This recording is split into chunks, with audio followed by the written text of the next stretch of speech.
Bro, alam mo, kaya pala ako nagtataka kanina kung bakit kakaiba yung lasa. Dahil dito. Ano ba yun? Celery. Ano ba yung celery? Celery, hindi mo alam? Celery. Yun yung compensation ng mga tao na nagtatrabaho every quincenas katapusan. Celery. Salary yun! Ganoon na rin yun.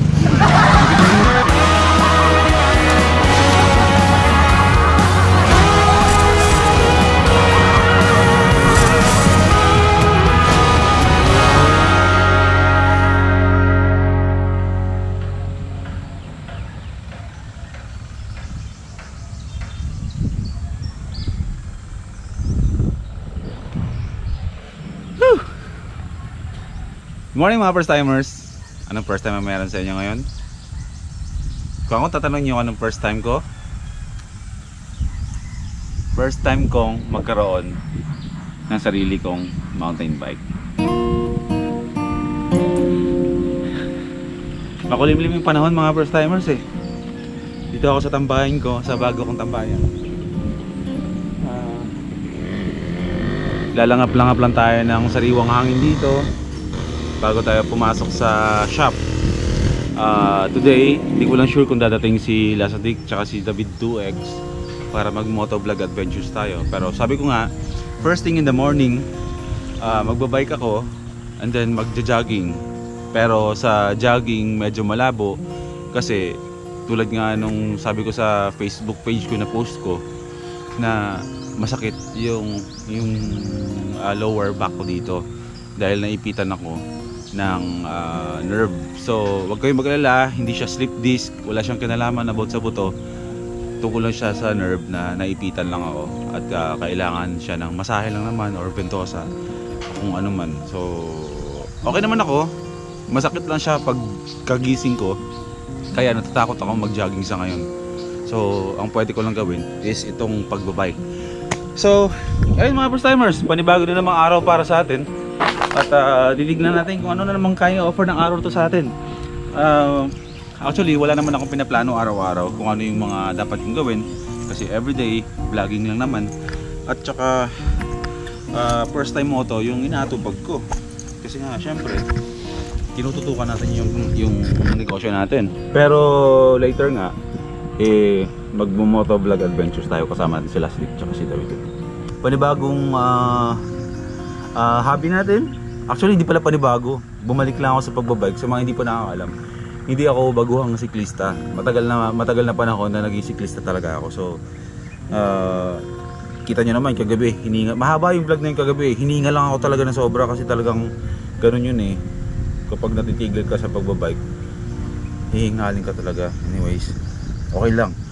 May mountain bike na tayo eh. So ito na yung pang araw-araw kong pamasok sa first time moto. So biyahe muna tayo papunta doon mga first timers ha.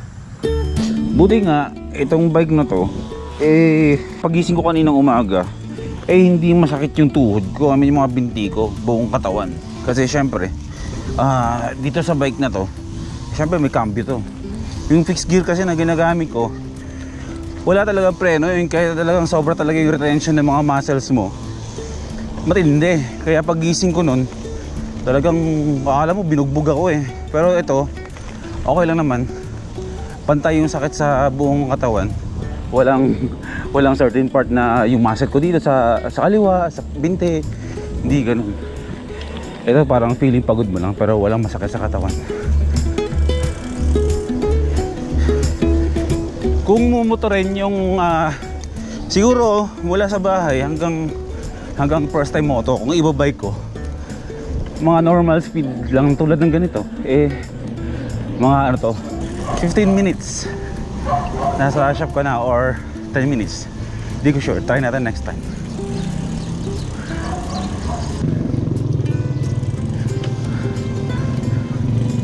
Sarap din, solid parang tatama na yung baba niya sa kalsada eh. Huwag kayong mag-alala sa diet ko mga first timers. Yung pagpapapayat, no rush. Hanggat araw-araw natin nadala-dala tong bike na to, kahit saan tayo magpunta, or kung sabihin natin araw-araw ito yung pumasok ko, eventually hindi natin mamamalayan, payat na tayo. Kumbaga, ang pagbibisikleta nga daw is hindi lang daw yan trip, it's a lifestyle. Kumbaga, magiging parte siya ng katawan mo, magkakasundo ko yung dalawa ng bike mo. So eventually, tulad ng ginagawa natin ganito, a month, 2 months, depende, papayat din tayo.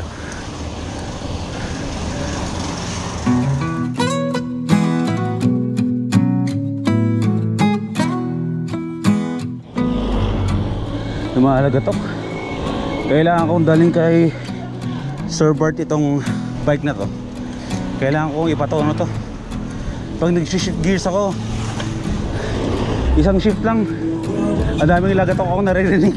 Wala akong alam sa pagtutono pagdating sa mountain bike. Fixed gear lang ang alam ko eh. So, matututunan din natin yan. Whew!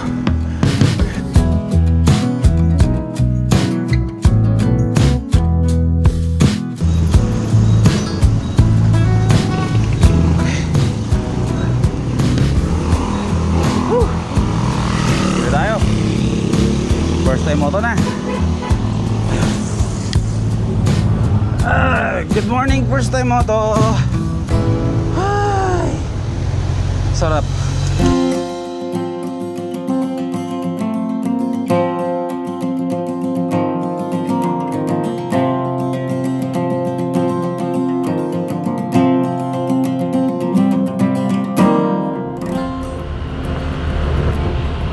Okay, alis tayo. Kakalain mo yun? Holiday pa lang ngayon. Kaya enjoy sa mga empleyado na walang pasok ngayon. Sulitin ninyo yung holiday nyo. Spend nyo sa mga anak nyo, sa pamilya nyo, sa mga magulang nyo, sa mga kaibigan nyo, sa mga girlfriend, boyfriend ninyo. Okay? Andito pa rin tayo ngayon mga first timers sa Malolos. At may lalakarin lang saglit ngayon. Meron tayong pupuntahan na lugar ngayon sa Hagonoy. Kasama si David tsaka si Lasadik dyan. So, ayan, magandang araw mga first timers.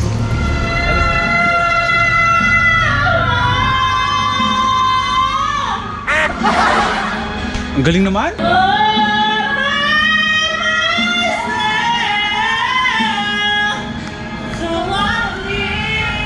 Kala ko si Celine Dion eh.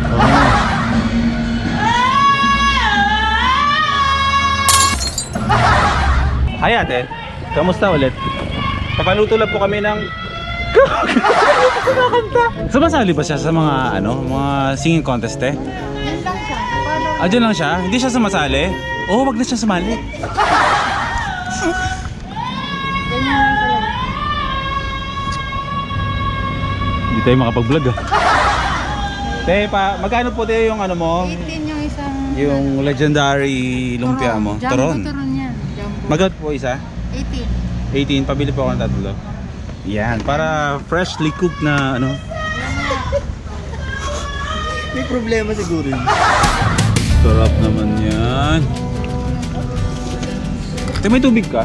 Ako na po kuha. Malamig po. Nagtutubig na talaga ako. Nagbabay na tayo sa soft drinks. Ayan, sinamahan natin sila sa Dick mga first timers, saka si David 2X dito sa sticker shop, dito sa Giginto. Malolos, Giginto yata to eh. Hindi ba Giginto to bro?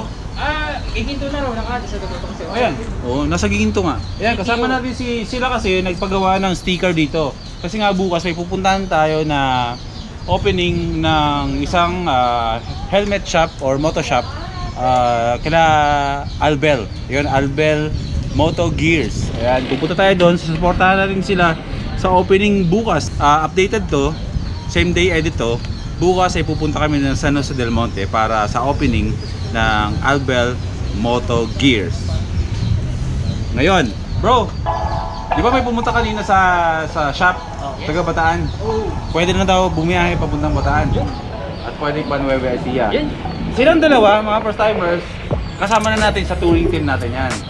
Sila si Dick, plus si Doc Gaddy. Libre siya, sasama kung pwede siya. Meron pa ba kayo napupusuan na isasama natin? Parang meron akong isang alam. Sige bro. Tayo ba pipili? Oh. Ay. Ako, meron akong isang napupusuan na isasama eh. Alam ko na. Dalawa. Yes, Hindi ako sino yung dalawa. Yes, Sino? Ikaw muna. Wala ko yung isa dyan, si Noisy Potato. Oo. Yan, gusto namin makasama si Noisy Potato sa touring team. Tsaka yung isa pa, si John Fox. Yan pa. Yan yung mga makasama na. So mga bro, kung pinapanood ito, gawa na lang tayo ng group chat natin. Meron pa palang isa. Si Doc Gaddy kasama. Sino ba? Di ba available, di ba? Sabi niya. Sino? Si Shoktong. Si Shoktong. Oo. At saka kung pwede rin si Sir Mel, Yun. isasama natin. Pero syempre busy si Sir Mel. Pero pagbibigyan tayo niyan kahit ₱1 lang na biyahe sa loob na isang buwan. Ayun, meron pala nag-treat sa amin ngayon. Alam ni Rasli kung saan yun? Minyas. Ha? Minyas. Minyas. See you. Papunta na kami dyan. At ang pupunta nga natin. Ay? When I think of every time you let me down, I start to lose control. A lot of weakness. I never told you. Maasim ang simoy ng hangin dito. Maasim ang kapaligiran. Alam mo bakit? Kasi dito tayo ngayon sa Paumbong, mga first timers. Ilang beses tayo nakabalik dito. Sa mga hindi pa nakakaalam, dito nang gagaling yung paborito nating suka ng Paumbong. Yan o. Suka everywhere. Asarap na sa chicharon, no? Ay, yung mga ihaw-ihaw na yan, mga liempo-liempo. Nakakamiss. I am going crazy. Feeling sorry for myself. I'm standing naked. Will I ever see the end? Sino mahilig sa sabong? Ito na yata yung pinakamalaking farm ng mga manok na panabong na nakita ko dito sa Bulacan. Sino nag-online sabong? Sabong tayo? Malapit na yata tayo eh.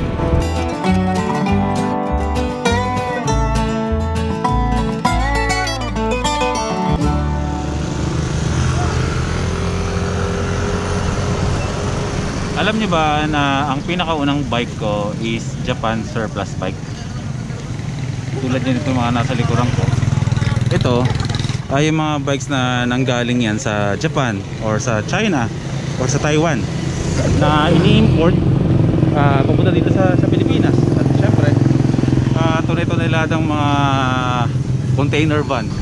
Tama ba yun? Tunay-tunalada ba? Basta container vans ang dumadating dito niyan sa Pilipinas, and then merong auction yan kung sino yung pinakaunang grupo na papasok doon para kumuha ng maramihan. So parang kung alam niyo yung ginagawa ni Biyahe with Ken sa Davao, yung negosyo niya about dun sa mga multi-cabs niya, parang ganyan yan, import, benta, dumadating dito yan, mga hindi pa okay, may mga sira, inaayos dito, and then ibebenta. Wala lang, na-share ko lang. So ngayon mga first timers, dito tayo ngayon sa Minyas Kainan.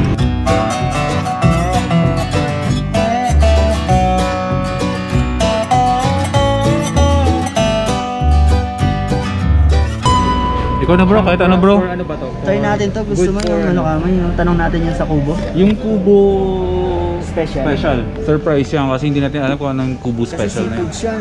Good for ilang kaya to? Matanong.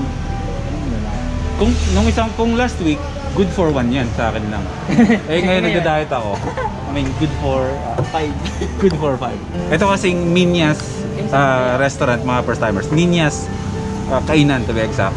Ay napapaligiran to ng tubig. Syempre andito tayo sa Hagonoy. Alam niyo naman ang Hagonoy is napapaligiran ng katubigan. Kumbaga, parang ang lupa nga lang talaga dito is yung kalsada at yung mga bahay-bahay sa tabi ng kalsada. Kaya ko na lang sila umorder. Kasi ako, may in-order ako, ampalaya and liver. Goods na ako dun. Fanatic ako ng mga ganitong klaseng lugar. Like, kubo-kubo. Mga ganitong klase, nagawa sa kahoy, gawa sa kapis. Parang,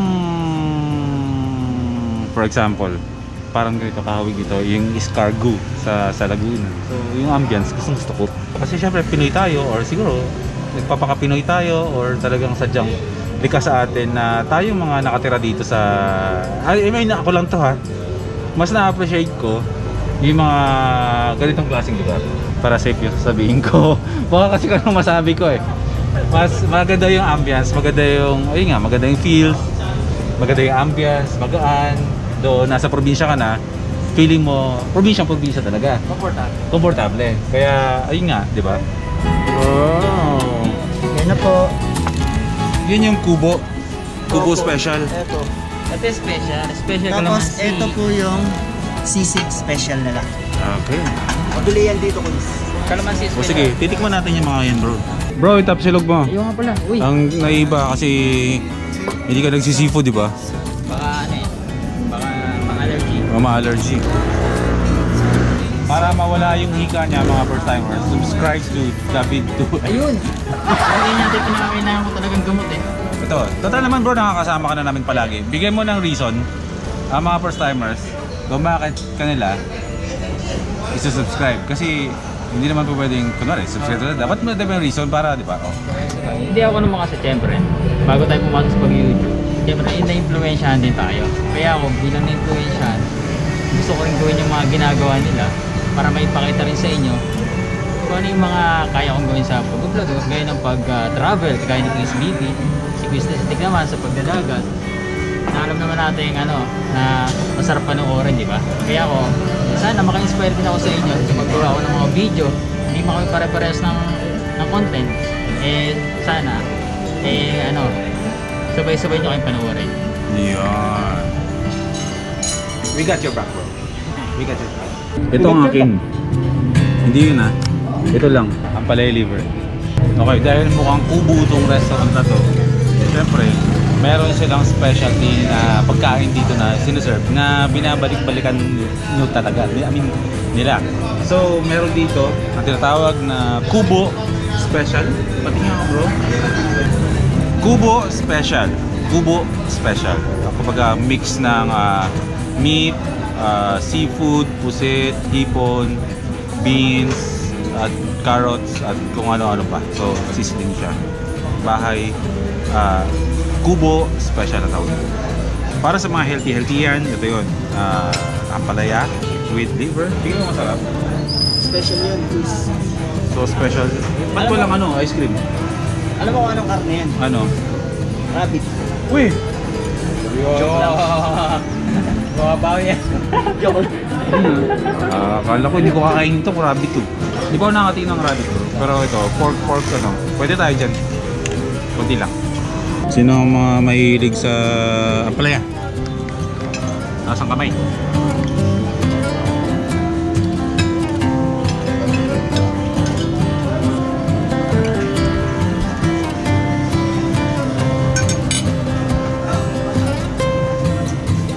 Solid talaga bro, yung sisig talaga. Kahit ni ultimong sunog ng karne. Di ba pag sinisisig, ganun kadalasan sa mga sisig eh. Di ba pag siniserve sa'yo, pag kinain mo, mamaya-maya, matitikman mo yung sunog ng bakal. Wala. Dumidikit. Kubo special. Kubo special. Kahit okay. Mix siya ng veggies lahat.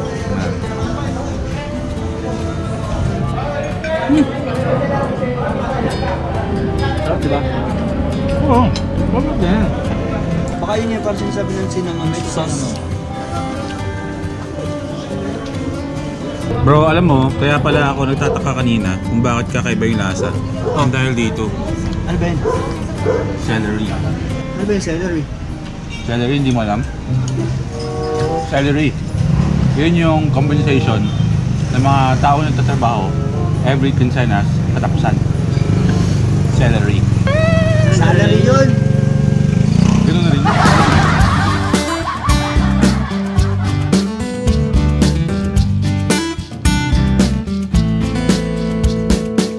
Okay bro, ano masasabi niyo sa mga pagkain? Ang sarap! Masarap, masarap. Oh, masarap bro. The best? Favorite ko yung sisig bro. Kaya- Pakasarap ng sisig. Kaya hindi ako magtataka na umabot na sila ng 22 years. Ito? Oh! Dami nating pagkain na natira. Okay nga. Ganun dapat. tong gabi? Take out muna kasi busog na kami. Hindi naman ako uuwi. Si David hindi rin uuwi. Ikaw na lang mag-take out. Eh, wala tayong problema sa ganun, bro. Bago niyo pa sabihin sa akin. Balot na? Di ba ako na? Bilis ah! Uwi ko tayo, please. Speed lang. Speed lang tayo mga first timers. lang. Buraot. Okay, mga first timers, magkita tayo bukas. Tapusin na natin yung vlog na to. Life is good. See you tomorrow.